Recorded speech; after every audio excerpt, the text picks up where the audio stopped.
Hello, ladies of the mothership. It's Wellbeing Wednesday. Is it Wellbeing? It is. My name is Ruth Wilkinson from the Consult Centre, and I'm doing the 1 o'clock slot.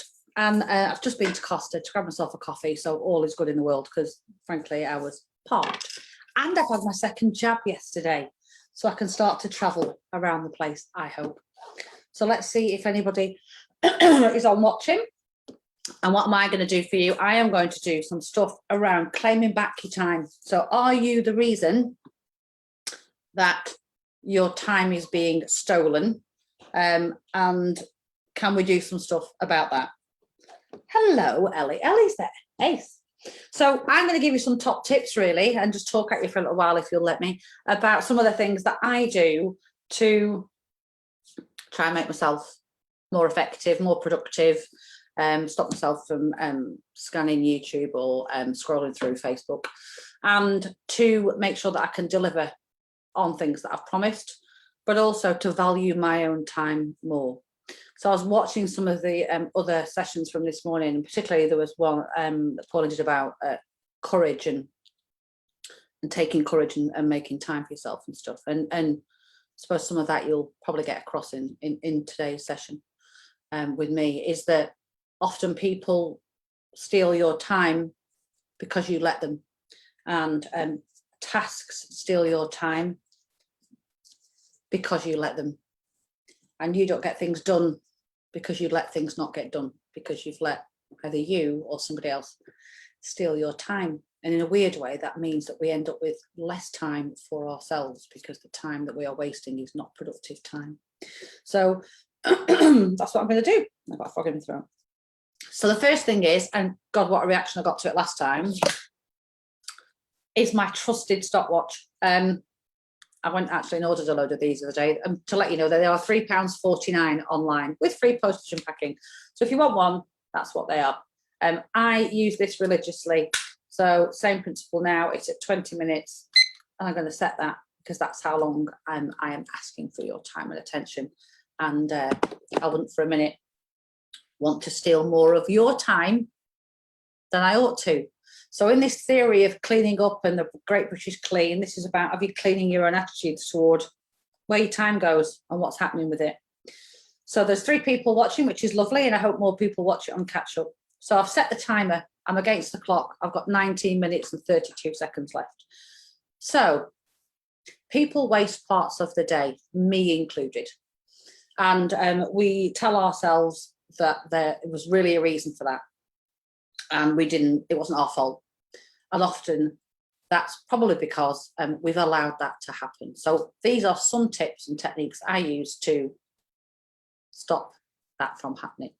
And you have to practice them. And the more you practice them, and you fall off the wagon occasionally, but the more you practice them, the better you get and the more productive you are. And it is quite amazing when something like that is counting down, how much more you get done. That can make me do a day's work in 2/3 of the time, actually, if I am properly working against that clock. So let me give you an analogy, probably not a popular one, because no one can go anywhere at the moment.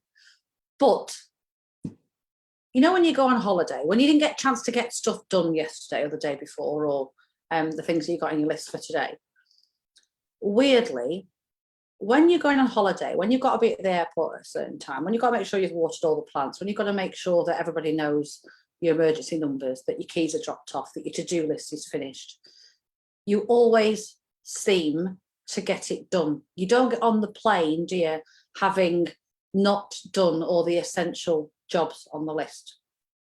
And I think there's a reason for that, is that one, there is a goal at the end of it, and there is a reward at the end of it. So you don't get on there and have left your, all your lights on in your house. You know to turn all those things off. You know that they're a priority. So a time scale with a goal at the end of it, but that goal being a rewarding goal, often that makes you think about your priorities far more. You don't do the nice to haves, you don't do the if I coulds, you do the really main essential stuff that needs to get done so that you can switch off your brain, get on a plane, get in the car, get in a camper, whatever it is, and go on your holidays where you don't get interrupted because you've done that stuff before you've left. And then when you're doing that, you're running up to that holiday, you're planning. So weirdly, whilst I know that none of us can go on holiday at the moment, my analogy would be if you planned every day as though at 5 o'clock you were leaving for an airport, it's surprising how much you can get done because you value your time much more. You only do the priority stuff and you make sure that what you do has an impact. So my second tip, should I say, first one being stopwatch. Second tip is imagine that you're going on holiday. You'll be amazed how much more effective and impactful you come. The other one that I sometimes use is the job that I don't want to do. The job that I don't want to do, I do first. The job that I've, can't be asked. That's the job that I do first. Because when I've got it out the way, it's no longer hanging around my neck and I can go on and do the stuff that I enjoy. So at the top of my list, normally when I do one, is either the absolute priorities that have to get done or it's the job I dislike the most. Because if I do that and I've got it done, it's like ripping a plaster off. I've done it. It's never as bad as I thought it was going to be. It's never as much of a nightmare as I thought it was going to be. And it frees up my whole mind thinking straightforward, right, okay, I can now go on and do the stuff that I enjoy. So do the worst job first. That would be tip number 3. I would value your time. You know how good you are at what you do. And you know what else can steal your time. And if budget allows, and I get that it might not allow for everybody, one of those things is to outsource the stuff that you are not as good at. Because you might spend 2 hours doing something because it's not your forte when somebody else will spend half an hour. So sometimes when you outsource something to somebody else to do, it doesn't cost you as much as you think because they're doing it at a highly efficient rate. Whereas when we're trying to bundle our way through it, we're doing it at a highly non-efficient rate. So sometimes it's a good idea to outsource. And then you get that time back. And if you use that time to go for a walk on the beach because you value your time so much, then okay, it may cost you 35, 40 quid to go for a walk on the beach, but would it be worth it? And if the answer is yes, I'd give that work to somebody else. If giving that work to somebody else means you can then fit in another client or you can then do something else that will bring in more revenue, are you not best spending a bit to be able to bring in some more rather than frustrating yourself with something that isn't your forte? And there's some fabulous women on the mothership who've all got different fortes that would be ideal for you to hand off work to.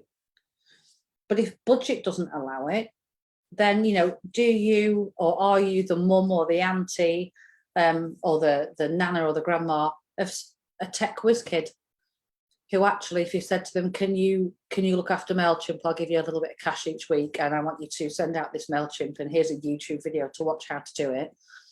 Can they get their head around it in less than an hour? Probably, if they're very techie. Can you then send them an email that you've already written that you'd like them to put in there and format and send out to all your contacts? They probably can, and they can probably do it a damn sight faster than maybe you could or I could.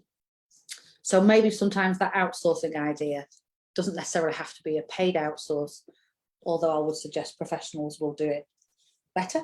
But if that's not an option, there are always other people in your wider circle. So outsource what you can't do and do more of what you can do and do more of what brings you joy and happiness and revenue. So get rid of the worst jobs at the start, outsource those things that are going to steal your time, leaving you available to do the stuff that you do best or do more of. So maybe an outsource might not be a bad idea. Pick up the phone. I don't know about you, but the length of time it takes me to write an email, sometimes it could take me 20 minutes when actually if I just phoned that person, it can take me 2 to 3 minutes. So I have now made a conscious effort, which is, do I need to send this on an email or can I ring them? And I know it seems like a really obvious thing, and I'm sorry if that sounds like I'm teaching you to suck eggs, but my God, we don't do it as much as we used to. So pick up the phone and make the phone call.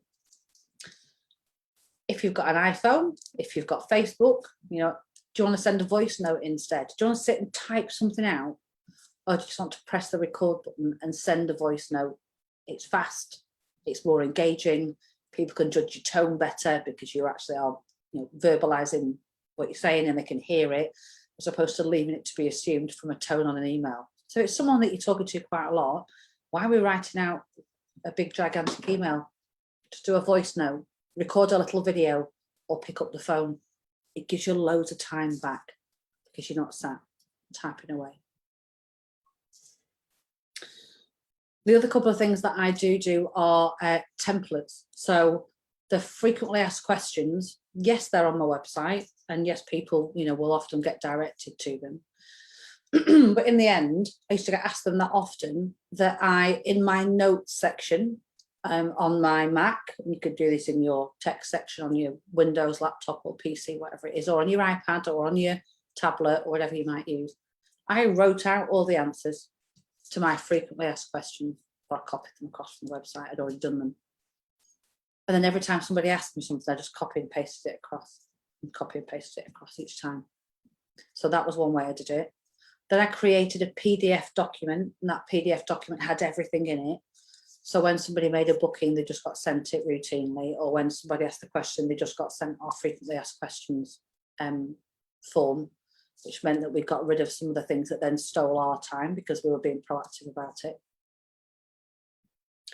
And then we do things like, well, if I send an email regularly, I do a template email each time. So I've got them stored somewhere.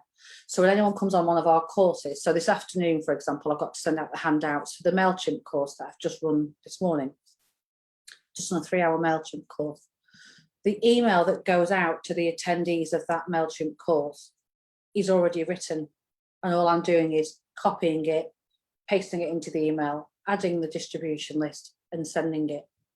I know that sounds really obvious, doesn't it? I'm sorry if I'm insulting your intelligence, but there are little things that steal all of your time.